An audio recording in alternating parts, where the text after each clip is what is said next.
কি বলবো রে বাবা? হ্যাঁ, মালিক উঠে গেল মালিক, রেগে গেছে বেচারাটা। রাখবেই না কেন বলো? পাদ মেরেছি যে, পাদের গন্ধ তো ছিল না, বেড়াটা বুঝলো না, চলে গেল রেগে। হ্যাঁ, বললাম মালিক পাদ মেরেছি, তা কি হয়েছে? শুয়ে থাকো, গন্ধ নেই। হ্যাঁ, আসলেই তো গন্ধ নেই, গন্ধ তো উড়ে গিয়েছে বাবা। কিন্তু মালিক তো বুঝতে ছিল না, গন্ধে সে উড়ে চলে গেছে।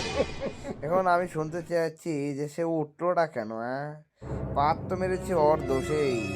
চারাটা খালি ছোলা মুড়ি খাওয়াইছে আমাকে, চানাচুর দিয়ে, যার জন্য পাতটা মেরেছি। আর আমি তো ভাই তাও জোরে মেরেছি। কাল শয়তানটা তো আস্তে আস্তে পাদ মারে, যে গন্ধ বাবা ওরটায়। আর সব দোষী ওই মালিকের, সারাটাও কঠিন পাদাবাদি করে। কিন্তু দোষটা বললো আজকে আমার, কারণ আমি শব্দ করে পাদ দিয়েছি। তাই এটা হলো এরকম হয়েছে যে কেউ সত্য বললে সত্য কথা সমাজের সামনে বলা যাবে না, কারণ দোষীদের দোষ ধরা পড়বে যে।